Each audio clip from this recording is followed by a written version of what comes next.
COVID-19 kind of happening, Boston shutting down, initial reactions? How did your life change? So I actually moved to New York September of last year until March.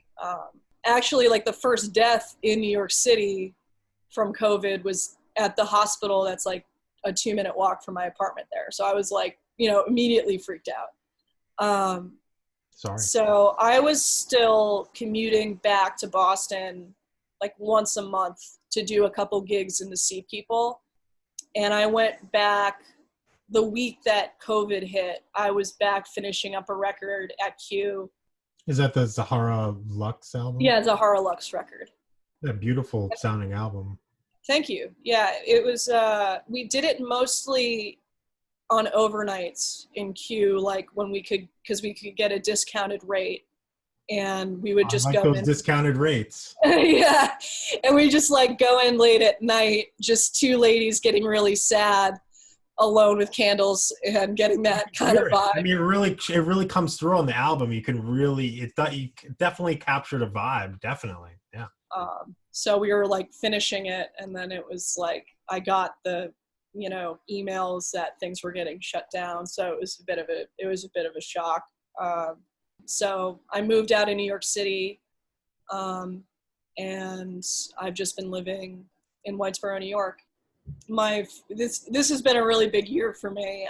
My father passed away in January, and it meant a lot when I won that Boston Music Award that he got to be around for that. That was like the biggest. That was honestly the biggest thing for me, because it was like, I'm doing stuff, so my dad got to see that. Live production engineer of the year. Yeah, I got live production engineer of the year. Yeah, so, that's cool, right? That must have been 2018. Seems like it seems like it was momentum was going in your favor, right? Yeah, it was every year things have gotten better for me. It's like anything. It's like I just like worked hard, met people, and then like every year you get better gigs. You get more steady gigs. You make a little bit more money. You work with like bigger and bigger artists, and every year was kind of going up. Do you still feel pressure to produce, perform, create during COVID-19? Like I'm honestly using this time as reflection time on what my life was before, and like how I was living, and how when things come back, how I can do that better. But I do have like my drum kit set up. I have my guitars and stuff to play myself. I play like a little bit of music on my own. But I mostly been spending this time fixing up my dad's house. So that's been very therapeutic. I've repainted 6 rooms out of 8 rooms in the house. I redid the deck, and just been kind of listening to music and just not taking anything too fast, because I was living a rather fast life before. So I don't really feel, I felt more pressure to do things when stuff was still going, because, you want to keep moving forward with everything. But I'm kind of using this time as life reflection time, and just I've been reading a lot and just kind of spending a lot of me time, I guess, Are you able to kind of listen to something where it might not be your taste in music, but you really appreciate the sonic value of it? I listen to music for the emotional connection. So any kind of music that has an emotional connection that I enjoy, whether it's translated sonically or through performance, that's what I find enjoyment out of. Like I love like lo-fi 4-track stuff where it's just like you can tell somebody was just like groveling in like an apartment or something like that. And I love like huge, like they spent forever doing Steely Dan, Gaucho. Like I love that kind of stuff too. I have a very diverse musical taste, and it's not like and it changes day to day. Do you have a favorite instrument you like recording? I love recording drums because you can do so much with it, and there's all the different mics, so I have a lot of stuff to grab, which is great.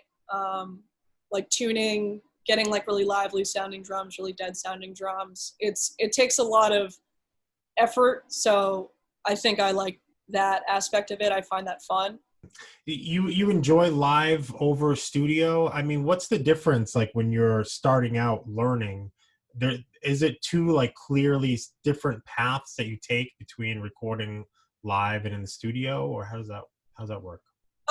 I just kind of fell into doing live sound more and enjoyed it, so I just kind of kept running with it. Yeah, it must be nice too when you're doing live because it's kind of when it's done, it's done. It's not it's not Yeah, analyzed or overanalyzed, right? It kind of just flows through, and then that was it. It's done, right? yeah, because like that's one of the things that would drive me crazy about recording is just like thinking about like an out of tune thing, or like, oh, there's like one like scratch here, or there's like a creak from doing this that I just like can't get rid of, or there's like this one part where I have to take this like little note and like drop it in. I much preferred like getting a band up there and tuning it and going with it. But it's much doing recording stuff creatively is much more fulfilling than doing a live show. But a live show, you get that kind of instant gratification, and when you do a really good show, you actually like see the reaction of the audience like in a space, um, as opposed to a recording when like you might never you see the reaction to what the listeners are saying other than like online or when you see people in person. um, but and it's also just like the energy in the room. I'm always about that, creating a good vibe. Well, thinking about the future, have you has there been any progress since this all kind of shut down in March? Like we're in July, like I said, Boston, Massachusetts, Boston, New England's kind of reopening. You're kind of still in, New England-ish area, New York, where Mhm. numbers are improving. What do you see happening in the next year or two or next 5 years? Like do you see a lot of just kind of like streaming things like that live you would be kind of engineering streaming events, or what do you think we're headed for? I think it's going to be there's not going to be large scale touring or anything like that until summer or fall of next year, based on what I've heard, and the way things are panning out. I think I don't think, um, I think at first it's going to just be local bands playing locally. And then because, you can only have a certain amount of people around.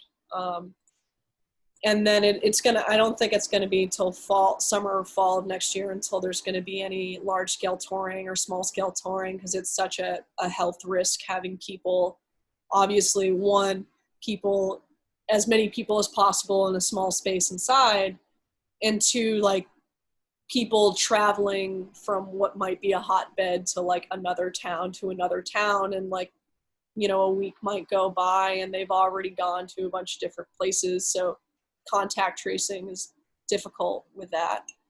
Um, I think the streaming thing is what we have right now for music. Um, I think that's what people are going to be doing for the time being. Yeah. And it's it's a substitute. I personally am not the biggest fan of it, but I do like appreciate people doing it. And I might be doing a project soon, helping build a broadcast studio. Um, so That's cool. In New York? no, back in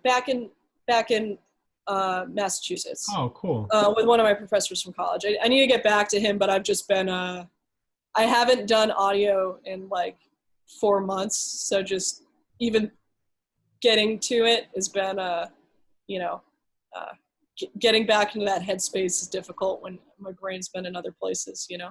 And this is a professor from like UMass or? Yeah, UMass. Oh, that'd be cool. I think that would be good for you too to kind of kind of go back a little bit to your roots. And Yeah. I'm sure he's probably just as much trying to figure out how to navigate the future as you are, right?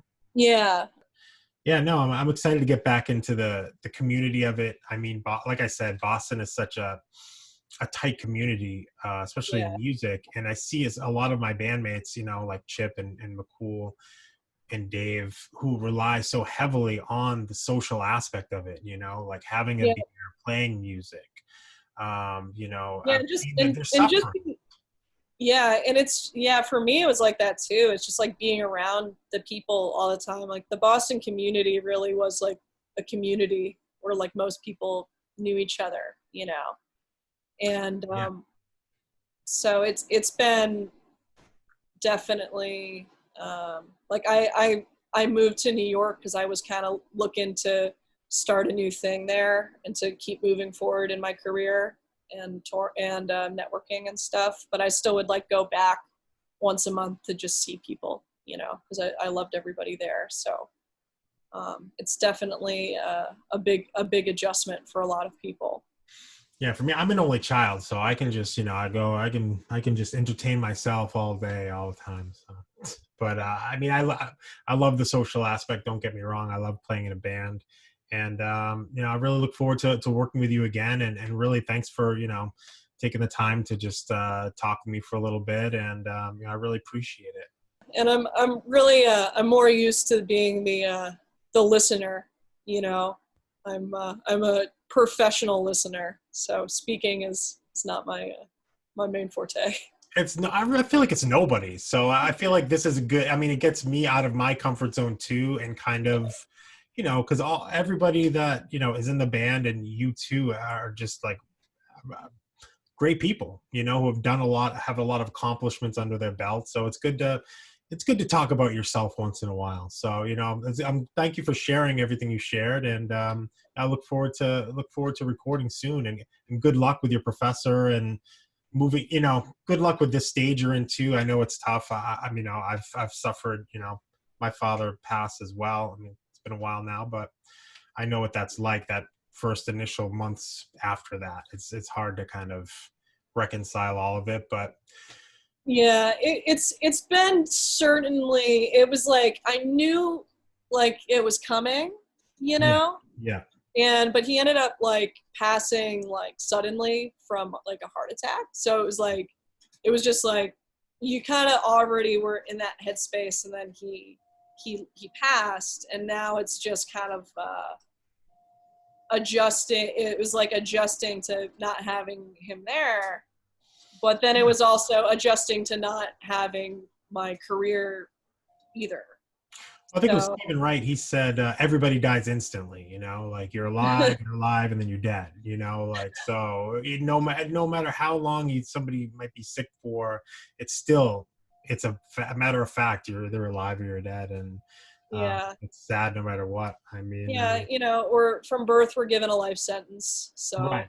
So And yeah, the list goes on with all the metal, the heavy metal lyrics if you're reading them. So it's something like that. yeah, I was really into metal when I was younger, and then I like when I got older, I just kind of like more rock stuff, you know. But I Yeah, think that was, everybody. It's you try to categorize yourself, like I'm sure when you're hey, younger, getting your identity. right? Your What identity, tribe do I want to go in? right? But Yeah, being a sound engineer, you're all inclusive, like so it's cool. yeah, I provide a service that every musician needs, you know. Well, it suits you, it fits you well, and Grace Reader, Yep. thank you. Yeah. Thank you. Yeah. I hope I gave you what you needed. I'll be in touch. No, this is about everybody. So yeah, I'll be in touch. And again, thanks again, Grace. Cool. Thank you. Nice seeing you. Bye. Bye.